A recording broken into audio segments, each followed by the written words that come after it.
Diffusion, diffusion की rate को defect करने वाले फैक्टर्स, सारी चीज़ें, ठीक है। अब ऑस्मोसिस क्या होता है, तो बचपन से पढ़ा है कि सॉल्वेंट के मॉलिक्यूल का एसपीएम सेमी परमेबल मेम्ब्रेन के द्वारा अपनी ज़्यादा मात्रा से कम मात्रा की तरफ जाना क्या कहलाता है, ऑस्मोसिस। तो मैंने कहा वाटर मॉलिक्यूल, क्लियर। वाटर क्या होता है मॉलिक्यूल, मतलब सॉल्वेंट, क्लियर, ओके। मॉलिक्यूल के का एसपीएम, एसपीएम मतलब क्या, सेमी परमेबल मेम्ब्रेन के द्वारा अपनी अधिक मात्रा से कम मात्रा की ओर जाना क्या कहलाता है, बोलो, परासरण कहलाता है, ओके। जो मैंने लिखा वो अगर बताना चाहूँ तो हम ऐसा कर सकते हैं कि सपोज दैट ये दो कंटेनर है, ओके। बीच में मैंने एसपीएम लगा दी, एसपीएम मतलब मेम्ब्रेन लगा दी, एसपीएम। एक तरफ मैंने सपोज दैट ये यहाँ पर ए में मैंने कॉन्सेंट्रेट सॉल्यूशन ले लिया, बी में मैंने डायलेटेड सॉल्यूशन ले लिया, ओके। डायलेटेड और कॉन्सेंट्रेट समझते हो, सांद्रित विलयन और तनु विलयन। और एसपीएम है तो ऑस्मोसिस तो होके रहेगा, बोलो, क्योंकि ऑस्मोसिस तब होता है जब बीच में क्या होती है, एसपीएम, सेमी परमेबल मेम्ब्रेन, ठीक है। तो मैंने कहा कि इधर वाटर के मॉलिक्यूल ज़्यादा होंगे, इधर के इधर, बोलो, जिधर डायलेटेड है, और जिधर डायलेटेड है। तो ये जो मैं प्रदर्शन कर रहा हूँ वो किसका रिप्रेजेंटेशन है, ऑस्मोसिस का, क्लियर। बोलो, वाटर के मॉलिक्यूल, वाटर के मॉलिक्यूल, वाटर के मॉलिक्यूल किधर से किधर जाएंगे, डायलेटेड से कॉन्सेंट्रेट की तरफ, क्लियर। इसी को ऑस्मोसिस कहते हैं। ये जो प्यारा सा टर्म है ये एबी नोलेट ने दिया है। ऑस्मोसिस टर्म किसने दी है, एबी नोलेट ने, क्लियर। तो यहाँ पर क्या बता रहा हूँ, मैंने कहा ऑस्मोसिस, ठीक है। बोलो शब्द, बोलो, मैंने कहा शब्द टर्म, क्लियर, एबी नोलेट, ओके। वैज्ञानिक, वैज्ञानिक ने दिया है, ओके। यहाँ तक बात समझ में आई, बोलो आपको। अब हमने यहाँ पर जब हमने इसको डिफाइन किया तो एक वर्ड आया एसपीएम, तो इसका मतलब हमें पता होना चाहिए कितने टाइप की मेम्ब्रेन होती है, तो एसपीएम अपने आप ही आ जाएगी। तो यहीं पर मैं आपको क्या बताने जा रहा हूँ, बोलो, types of membrane, clear, okay. मैंने आपको पहले कहा था प्लांट फिजियोलॉजी मतलब पूरा बॉटनी का भी बेस बनाता है। टाइप्स ऑफ मेम्ब्रेन, कितनी तरह की मेम्ब्रेन होती है, 4 तरह की मेम्ब्रेन होती है, क्लियर। सबसे पहला नंबर 1, मैंने कहा नंबर 1, बोलो, एक मैं आपको बात कर रहा हूँ permeable membrane, clear, okay. Permeable membrane मतलब पारगम्य झिल्ली। फिर बात करते हैं अपन, बोलो, यहाँ पर मैंने कहा semi permeable membrane, clear, okay. और तीसरी बात करते हैं selectively, selectively, selectively permeable membrane, clear. और चौथी बात करते इम्परमेबल मेम्ब्रेन, इम, मैंने कहा परमिएबल मेम्ब्रेन। 4 तरह की मेम्ब्रेन होती है। एक पारगम्य झिल्ली, पारगम्य झिल्ली, बोलो, एक अर्ध पारगम्य झिल्ली, अर्ध पारगम्य झिल्ली, क्लियर, अर्ध पारगम्य झिल्ली, ओके। और एक होती है चयनात्मक पारगम्य झिल्ली। ठीक है, चयनात्मक मैंने कहा पारगम्य झिल्ली। ठीक है, और एक होती है अपारगम्य झिल्ली। ओके, बोलो अगर बात करें परमिएबल झिल्ली तो सिंपल सी बात है, permeable for solute and solvent. जो झिल्ली विलेय और विलायक दोनों के लिए क्या होगी, परमिएबल।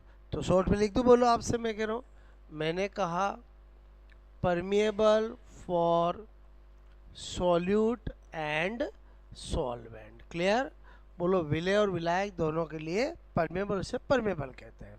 सेमी परमिएबल किसको कहते हैं, तो मैं यहाँ पर लिख रहा हूँ permeable for only solvent molecule. Clear, only solvent मैंने कहा मॉलिक्यूल। क्लियर, तो उसको क्या कहते हैं, semi permeable. Clear, selectively permeable किसको कहते हैं, permeable for solvent and some molecule of solute. Clear, जो विलायक के और कुछ विलेय के अणु को क्या करती है, परमिएबल होती है। मैंने कहा permeable for solvent. Clear, and some, बोलो मैंने कहा सम, बोलो molecule. Clear, of solute. Clear, okay, बात समझ में, इसमें डिफरेंस समझ में आया, बोलो आपको। ठीक है, अच्छा, और यहाँ पर क्या कर दूंगा, इम्परमिएबल। क्लियर,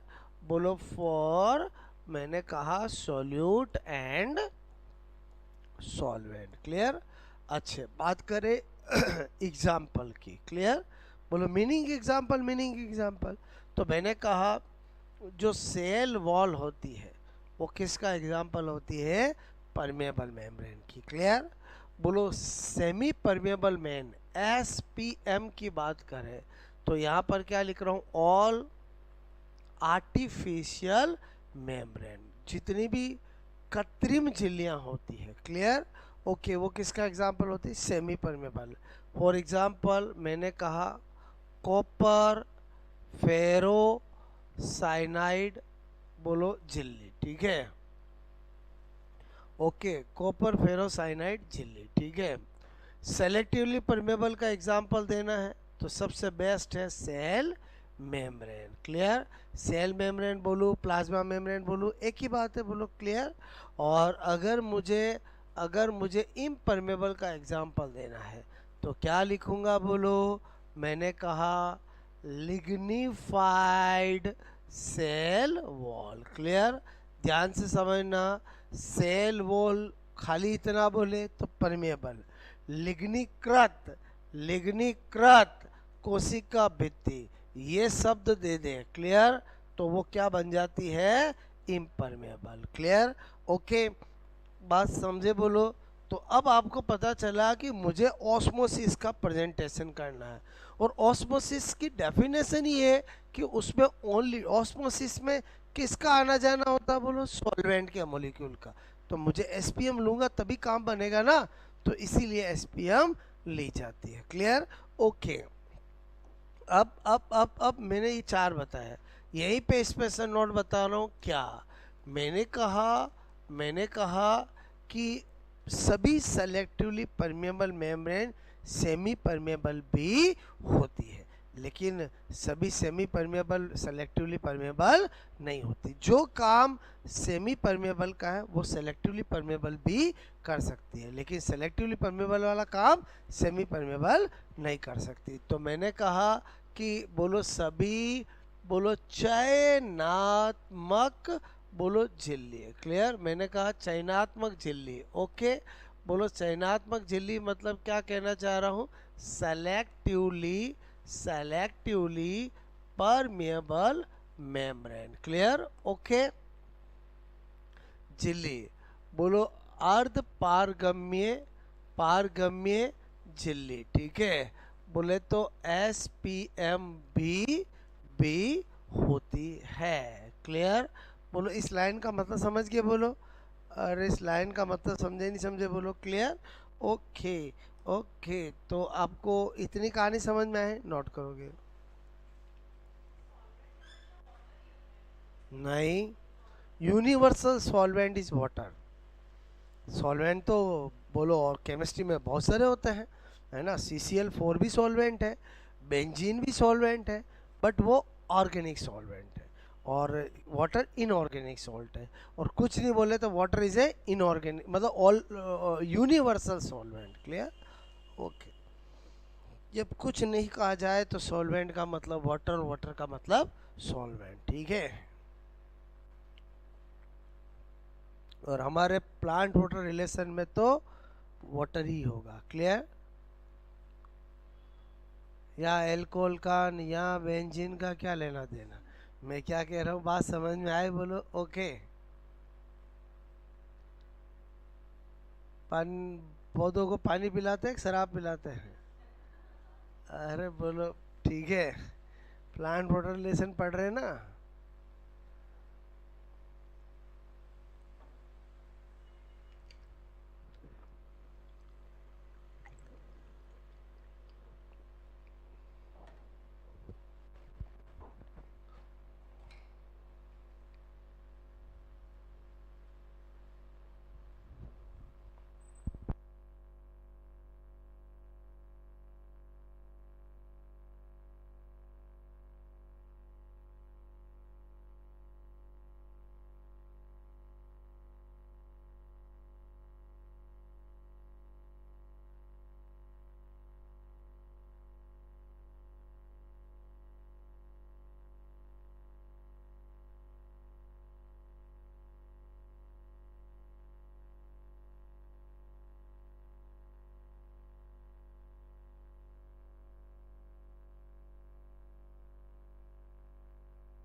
हो गया? ओके।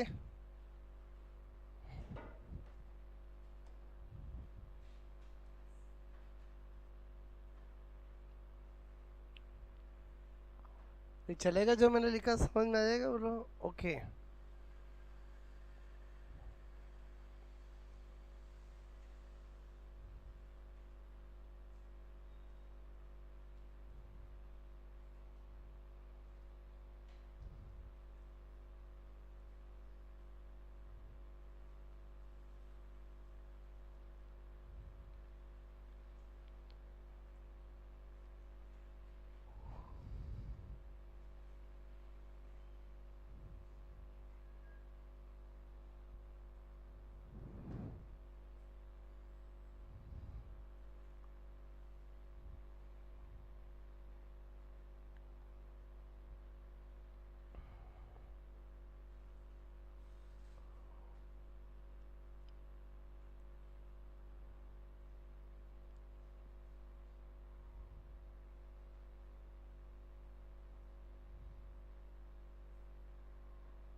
कौन सी? तो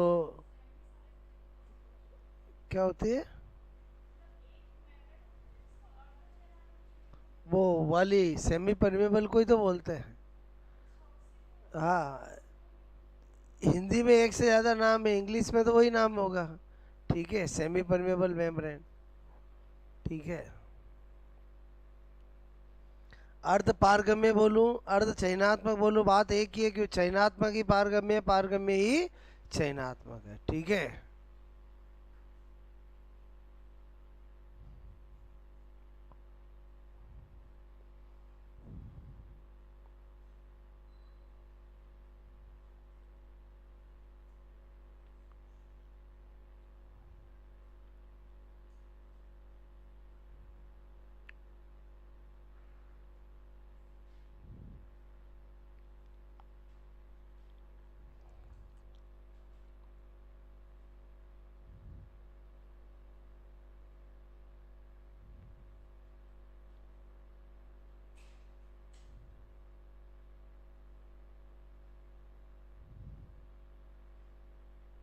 ओके।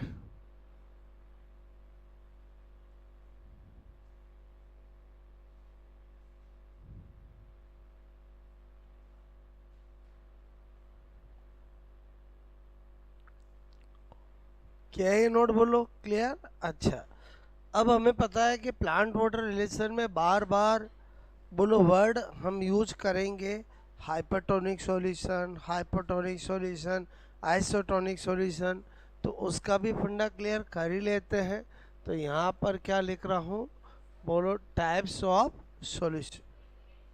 क्लियर? ओके, ओके, ये वाला नोट कर लिया बोलो। ओके, एक line, all selectively permeable membrane also example of semi permeable membrane. Clear? सभी चयनात्मक झिल्लियां अर्ध पारगम्य झिल्लियां भी होती है। क्लियर?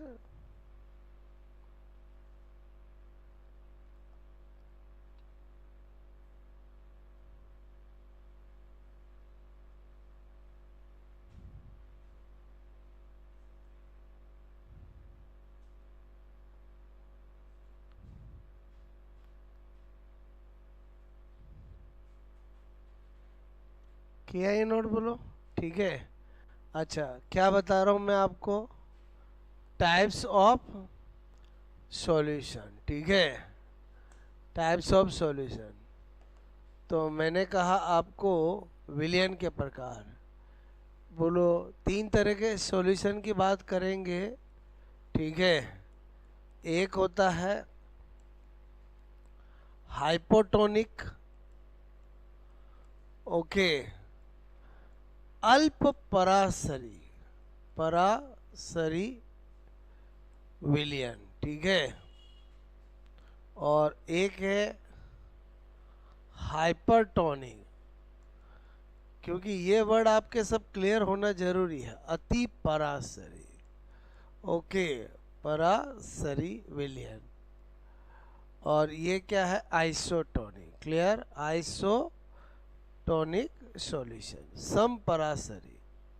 समपरासरी मतलब मैं पढ़ा आपको ऑस्मोसिस ही रहा हूँ, अभी आपको वापस कनेक्ट करूँगा कि हम ऑस्मोसिस में ये क्यों पढ़ रहे हैं। क्लियर? ओके, अभी आपको अपने आप एंडोऑस्मोसिस, एक्सोऑस्मोसिस सब समझ में आएगा। क्लियर? ओके, तो ये तीनों को हम कंपैरेटिवली पढ़ते हैं। ठीक है, ओके। तो पहला मैंने कहा, क्या लिख रहा हूँ बोलो? Hypotonic solution. ठीक है, यहाँ पर क्या कर दूँ बोलो? Hyper tonic. Clear? Okay, solution. और यहाँ पर क्या ले लूँ बोलो? Isotonic solution. अब मैंने कहा हाइपोटोनिक कैसे, किसको कहूँगा? तो ध्यान से समझो, इमेजिन करो कि ये कंटेनर है। क्लियर? ओके, और बोलो इसके अंदर मैंने कोई सॉल्यूशन भर रखा है। ठीक है, ओके, और ये मैंने इसमें कोई एक प्लांट सेल डाल दी। क्या डाल दी? Plant cell. ठीक है, और प्लांट सेल के अंदर भी अपना माल मसाला तो होगा ही होगा, क्लियर, जिसको हम सेल सैप कहते हैं, कोशिका रस कहते हैं। क्या कहते हैं? Cell SAP. ओके, अब मैंने कहा ये मेरे बार सॉल्यूशन है। अब मैं कह रहा हूँ इफ, ओके, बोलो concentration of solution less than है कॉन्सेंट्रेशन ऑफ सेल सैप के, क्लियर। तो वो क्या होगा? बोलो हाइपोटोनिक सॉल्यूशन, क्लियर। बोलो बात समझ में आए? मतलब कब हाइपोटोनिक होगा? समझ में आया कि जो सेल सैप की जो कॉन्सेंट्रेशन है वो बाहर के सॉल्यूशन से क्या है? ज़्यादा है, तो ही ये सॉल्यूशन क्या कहलाएगा? Hypotonic, clear. ओके, और मैंने कहा हाइपोटोनिक को कैसे डिफाइन करूंगा? कंटेनर है, बोलो, जिसमें कोई सॉल्यूशन है और मैंने एक सेल डाली है, क्लियर, जिसके अंदर अपना माल मसाला है जिसको मैं सेल सैप कह रहा हूँ, और मैं यहाँ पर कर दूँ इफ, बोलो कॉन्सेंट्रेशन ऑफ सॉल्यूशन जो है वो अगर किससे ज़्यादा है? कॉन्सेंट्रेशन ऑफ सेल सैप से, क्लियर। तो डेफिनेटली ये जो सॉल्यूशन है वो फिर कैसा होगा? बोलो कैसा होगा? Hypertonic, clear. ये जो सॉल्यूशन है वो कैसा होगा? Hypertonic, clear. बात समझ में आए? बोलो आइसोटोनिक किसको बोलेंगे? अगर ये कंटेनर है, ओके, इसमें कोई सॉल्यूशन है और मैंने एक प्लांट सेल डाली, ओके, ये सेल सैप है, और मैंने कहा आपको इफ, बोलो concentration of solution is equal to concentration of cell sap, clear. तो उसको क्या कहा जाएगा? उसको क्या कहा जाएगा? Isotonic, clear. ओके, तो आपको मीनिंग समझ में आ गया? बोलो। और अब हमें क्या देखना है? रिजल्ट, क्लियर, कि भाई अगर मैंने हाइपोटोनिक में प्लांट सेल को डाला तो होगा क्या? बात समझ में आया? बोलो क्लियर। तो इसको हम क्या नाम दे रहे हैं? Results, clear. और इधर भी रिजल्ट्स, ठीक है। तो क्या देखता हूँ कि भाई आपको मैंने बताया कि वाटर जो है, बोलो वाटर जो है वो किधर से किधर जाते हैं? मोटर के मॉलिक्यूल अपनी ज़्यादा से कम की ओर। अगर ये हाइपोटोनिक है तो बताओ वाटर के मॉलिक्यूल तो बोलो अंदर ही जाएंगे? बोलो अरे जाएंगे नहीं जाएंगे? अच्छा, अंदर जाएंगे, अंदर जाएंगे, अंदर जाएंगे, क्लियर। बोलो जाएंगे नहीं जाएंगे? बोलो हाँ या ना? बोलो क्या होगा? नंबर 1, बोलो यहाँ पर एंडोऑस्मोसिस होगा कि एक्सोऑस्मोसिस होगा? एंडोऑस्मोसिस। सेल टर्जिड होगी कि फ्लैसिड होगी? टर्जिड होगी। और बोलो क्लियर होगी? Cell turgid, clear. ओके, और बोलो इसी को मैं क्या कह सकता हूँ? Endo osmosis, clear. ओके, यहाँ पर बोलो अगर अगर अगर हाइपरटोनिक बार है तो बोलो ऐसा होगा। ये जो बना रहा हूँ वो समझ रहे हो? बोलो क्लियर, ऐसा होगा। तो रिजल्ट क्या होगा? सेल क्या होगी? Flaccid, clear. और सेल फ्लैसिड होगी तो यहाँ पर इसको क्या होगा? एक्सो ऑस्मोसिस होगा, क्लियर। बोलो वही परासरण होगा? बोलो क्लियर। अच्छा, और इधर क्या होगा? No change, clear. बोलो आपसे मैं कह रहा हूँ। और इधर क्या होगा? No osmosis, clear. ना तो कोई चेंज होगा और ना ही कोई ऑस्मोसिस होगा, क्लियर। जैसा है कि वैसा ही रहेगा, ना अंदर जाएगा ना ही बाहर आएंगे वाटर के मॉलिक्यूल, क्लियर। ओके, आपको आपको आपको मेरी बात समझ में आई? बोलो आपको, ठीक है। अच्छा, अब आपको उल्टा सीधा कैसे भी पूछे, एक सेल को किसी सॉल्यूशन में डाला, वो टर्जिट हो गई, बताइए उस कंटेनर में सॉल्यूशन कैसा है? बोलो एक प्लांट सेल को हाइपोटोनिक में डाला तो क्या होगा? अरे समझे समझे, एंडोऑस्मोसिस होने के लिए सेल को किस टाइप के सॉल्यूशन में डालना पड़ेगा, कुछ देकर कुछ पूछा जाएगा, क्लियर। अगर एक प्लांट सेल को हाइपरटोनिक में डाला तो बताइए किस टाइप का ऑस्मोसिस होगा, क्लियर। बात समझ में? ओके। अच्छा, अगर अगर अगर अगर अगर अगर मैं यहाँ पर बोलो एनिमल सेल डाल देता, क्लियर। हालांकि हम बोलो प्लांट वाटर रिलेशन पढ़ रहे हैं तो हम प्लांट की बात करते हैं। इफ करके तो कर ही सकते हैं, बोलो क्लियर। तो मैंने कहा कंपटीशन एग्जाम में ऐसा हो जाता है, क्लियर।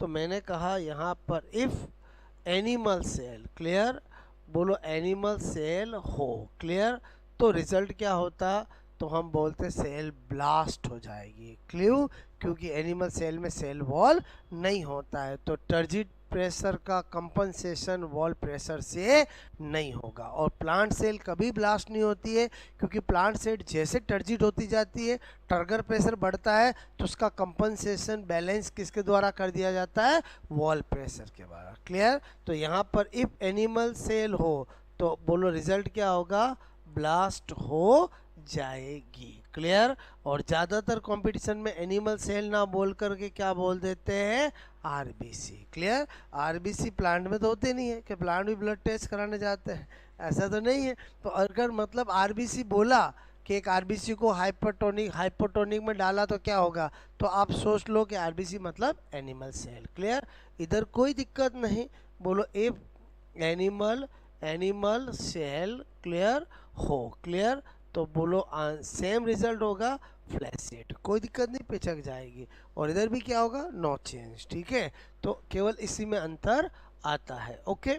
अब अगर मैं आपसे पूछूं कि प्लाज्मोलाइसिस का नाम सुना है, जीव द्रव्य कुंचन, वो किस टाइप के सॉल्यूशन में रखने पर हो सकता है, मे बी, बोलो प्लाज्मोलाइसिस कब हो सकता है, जब मैं एक प्लांट सेल को हाइपरटोनिक में रखूं या आइसोटोनिक में रखूं।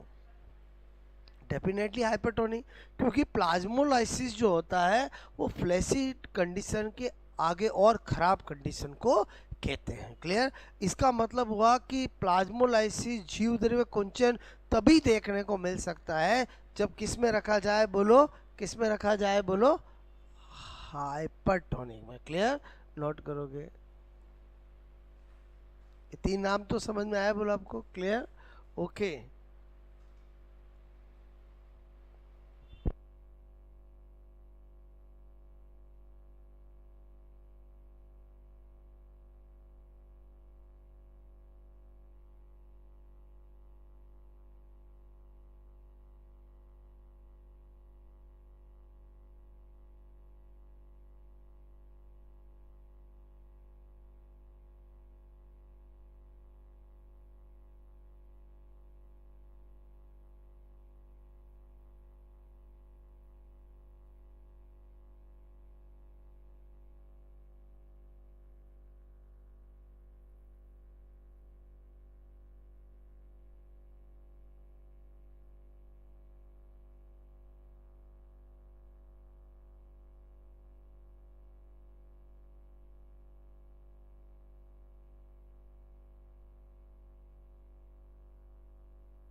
ओके, यहाँ से बहुत सारी चीज पता चली आपको। एंडोऑस्मोसिस की क्या कंडीशन है, एक्सोऑस्मोसिस की क्या कंडीशन है, सेल कब टर्जिड होती है, कब फ्लैसिड होती है, बात समझ रहे हो ना। ओके, और हाइपोटोनिक किसको कहते हैं, आइसोटोनिक किसको कहते हैं, ओके, और हाइपरटोनिक किसको कहते हैं, ठीक है।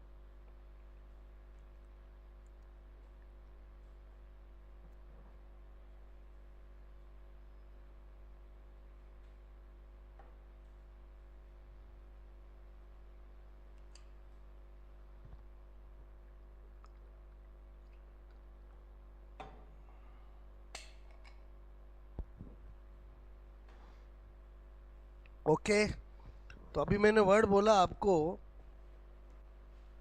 तो मैंने कहा उस वर्ड को भी पढ़ ही लेते हैं। बोलो क्या लिखा, प्लाज्मो, ठीक है, लाइसिस, जीव द्रव्य कुंचन, ठीक है।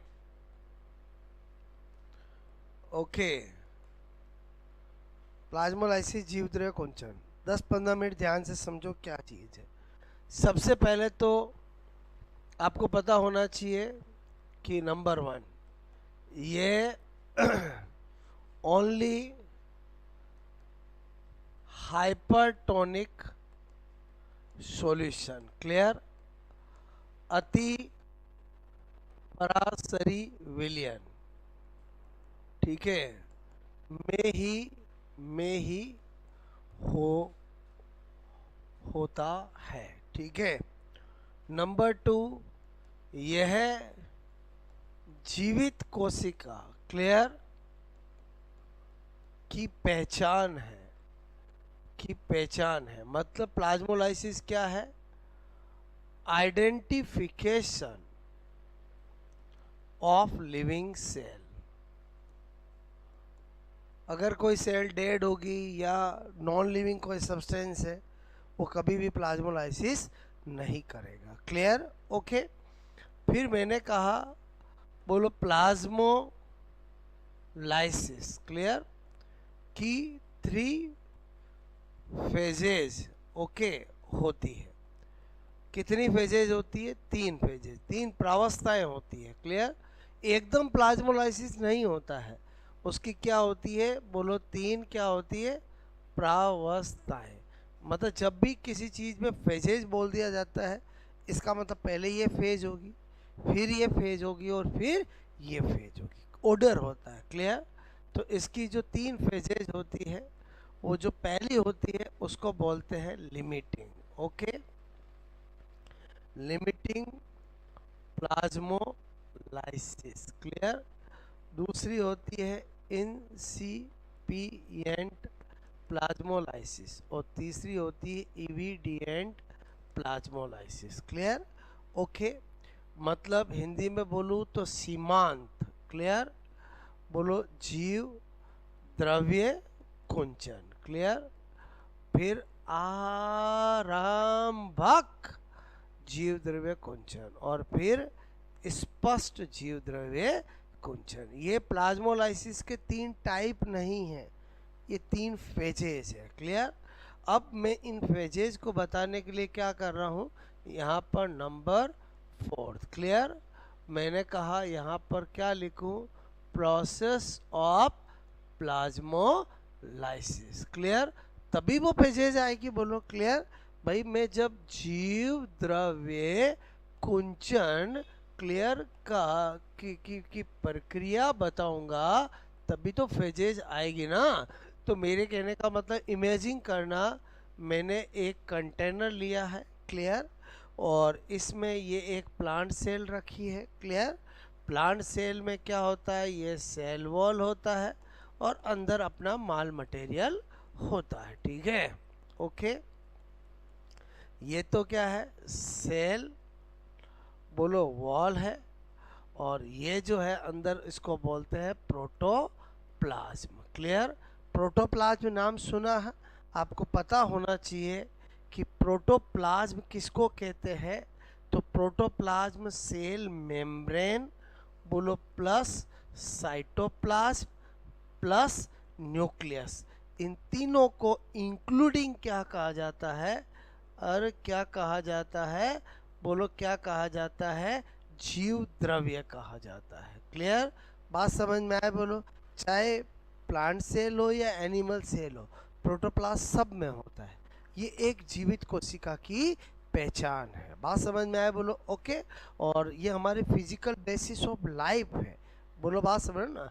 ओके, तो ये तो अपना आप में पूरा अपना एक टॉपिक है जो आगे जाकर अपन पढ़ेंगे। अभी हम प्लाज्मोलाइसिस पढ़ रहे हैं। क्लियर, तो मैंने कहा यहाँ पर डेफिनेटली इस कंटेनर में मुझे कोई सॉल्यूशन डालना पड़ेगा। क्लियर, बोलो डालना पड़ेगा। तो ये जो सॉल्यूशन है वो डेफिनेटली मुझे क्या लेना पड़ेगा, हाइपरटोनिक सॉल्यूशन। क्योंकि मैंने अगर हाइपरटोनिक ले लिया तो ज़िंदगी बीत जाएगी, लेकिन मुझे क्या देखने को नहीं मिलेगा, प्लाज्मोलाइसिस नहीं देखने को मिलेगा। अब मैंने कहा 3 फेज होती है, तो जो भी मैं बता रहा हूँ वो यही इस कंटेनर के अंदर हो रहा है, मैं उसको डायग्राम में बाहर बता रहा हूँ। क्लियर, बोलो इमेजिंग करो कि ये प्लांट की सेल वॉल है और ये प्लांट सेल है। Clear, okay okay okay okay okay, ठीक है।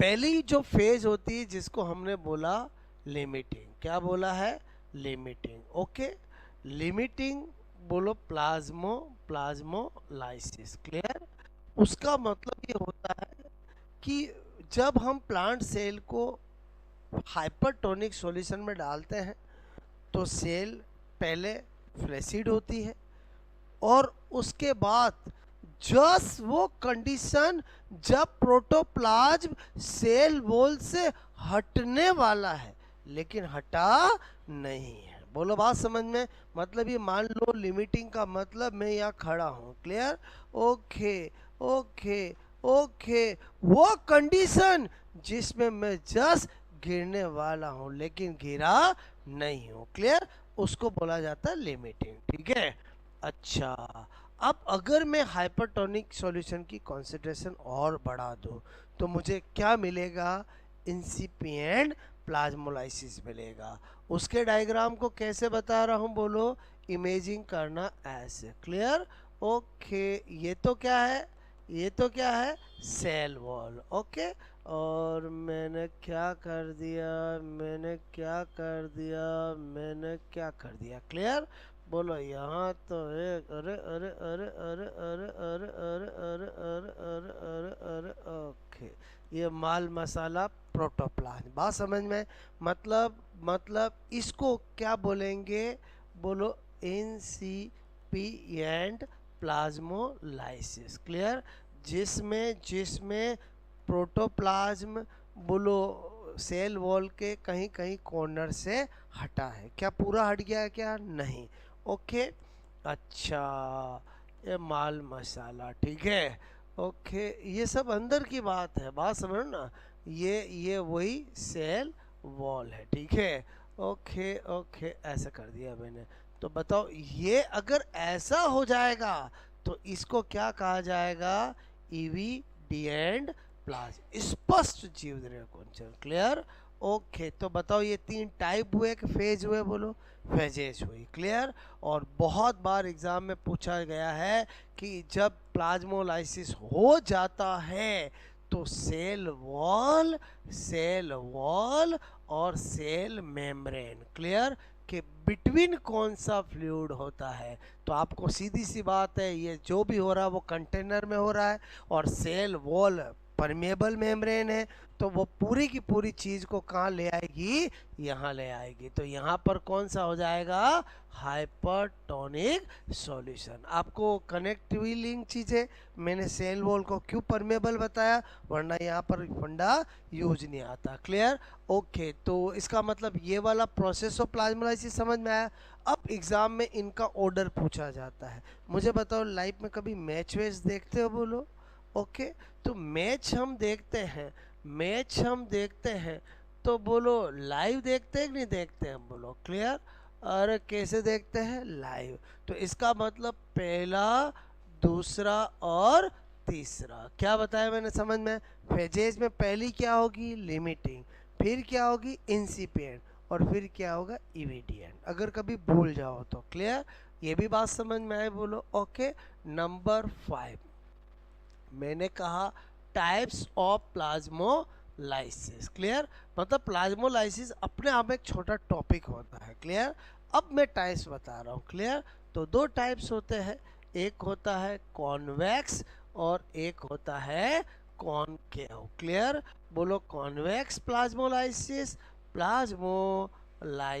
क्लियर, और मैंने कहा कॉनकेव प्लाज्मोलाइसिस।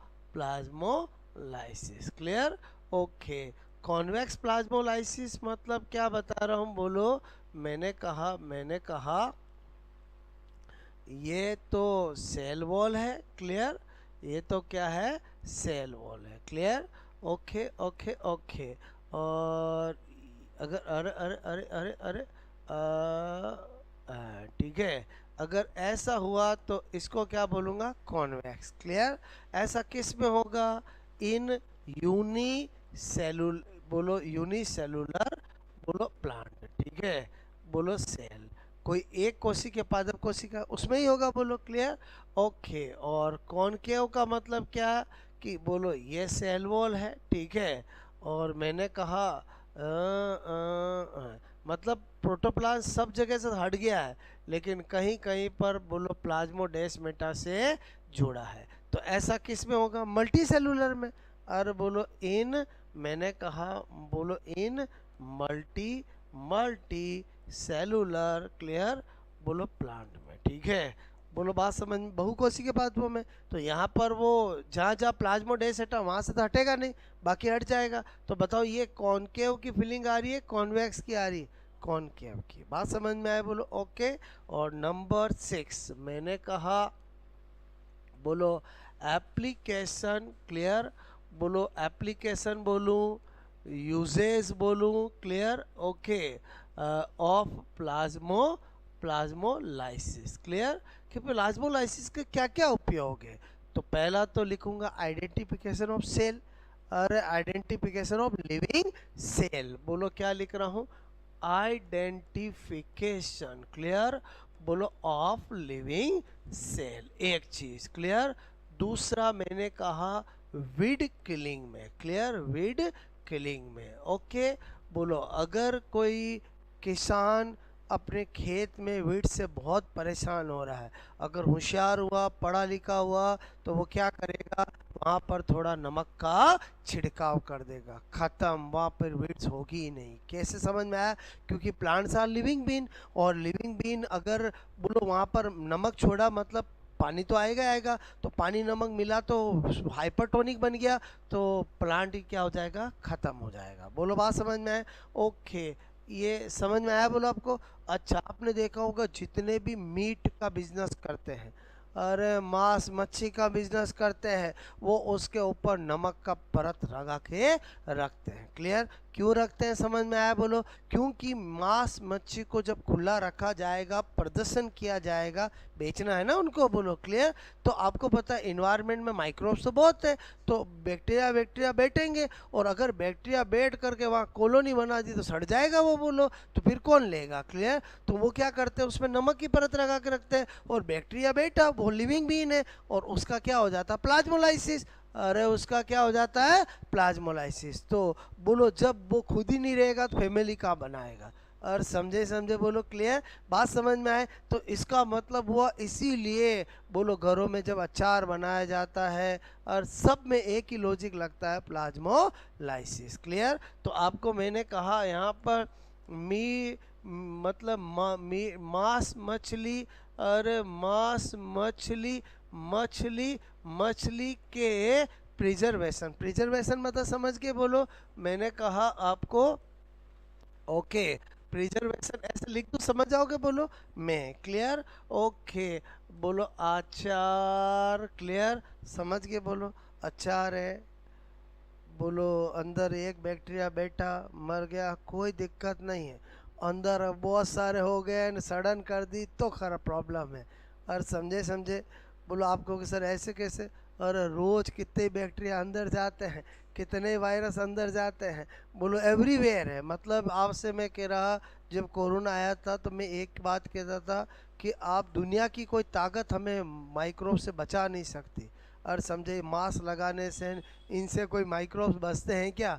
और वो कहाँ नहीं है, एवरीवेयर है, और वो हमारी लाइफ का पार्ट है। अगर आपका इम्यून सिस्टम अच्छा होगा तो माइक्रोब्स आपका कुछ भी नहीं कर सकता। रोज आते हैं बट हमारा इम्यून सिस्टम उनको अंदर ग्रो होने ही नहीं देता है। क्लियर? तो आई थिंक मेरी बात समझ में आया। बोलो अचार, बोलो आपसे मैं कहूँ को सुरक्षित रखने में। क्लियर? ओके, रखने में। तो ये सारी बात समझ में आए? बोलो। तो मैंने आपको आपको यहाँ पर क्या पढ़ाया? बोलो प्लाज्मा लाइसिस आया समझ में? बोलो ओके। तो मेरे को